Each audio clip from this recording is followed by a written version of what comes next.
किताब खोलते ही दरवाज़ा बंद होना और किताब को बंद कर देते ही दरवाजे का खुलना, यह देखकर प्रोफेसर परेशान हो गए। तभी उन्हें नीचे से बच्चों की आवाज़ सुनाई दी। तब उन्होंने दरवाजे की बात पर ध्यान न देकर वह बच्चों को मिलने के लिए नीचे चले गए। दूसरे दिन भी प्रोफेसर की तबीयत ठीक नहीं थी। वह बेड पर आराम कर रहे थे। तभी उन्हें ड्रॉवर में रखे हुए किताब के बारे में याद आ गया। अब उन्होंने फिर से वह किताब खोली और फिर से उनके रूम का दरवाज़ा लॉक हो गया। अब वह घबरा गए। उन्होंने देखा कि उस किताब के पहले पन्ने पर लिखा था कि इस किताब को पढ़ने की ज़रूरत भी मत करना, वरना पछताओगे। फिर भी प्रोफेसर ने उस किताब का दूसरा पेज खोला। तभी उनके बेटी की रूम से चिल्लाने की आवाज़ आई। उन्होंने जल्दी से वह किताब बंद कर दी। जैसे ही वह किताब बंद कर दी, दरवाजे का लॉक खुल गया। वह अपनी बेटी को देखने के लिए भागे भागे नीचे चले गए, पर इस बार वह अपनी किताब ड्रॉवर में रखना भूल गए। प्रोफेसर ने नीचे जाकर देखा तो उनके होश उड़ गए। उनकी बेटी के हाथ से खून फर्श पर गिर रहा था और पास में ही एक चाकू पड़ा हुआ था। प्रोफेसर ने जल्दी से अपने बेटी को उठाया और हॉस्पिटल लेकर चले गए। उनकी पत्नी यह सब देखकर बहुत घबरा गई और बहुत रोने लगी। तभी उनका बेटा आदित्य वहाँ पर आ गया। माँ को रोते हुए देख उसने पूछा कि क्या हो गया है। उसकी माँ ने उसको सब बात बता दी। अब आदित्य भी सोचने लगा कि रोशनी पर किसने हमला किया होगा।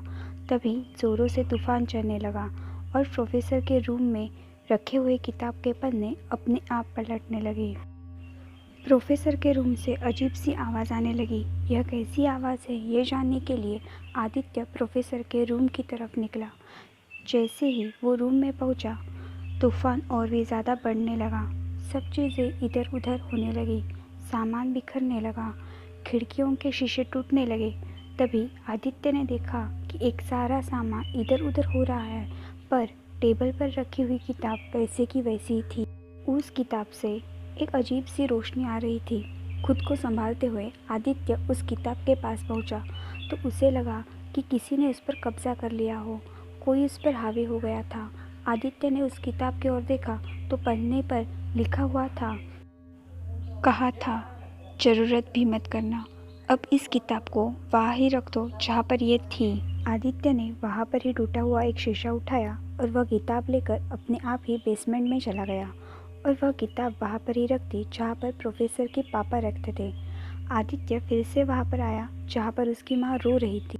उसके सामने ही आदित्य ने उस टूटे हुए शीशे के टुकड़े को अपने दिल के आर पार कर दिया।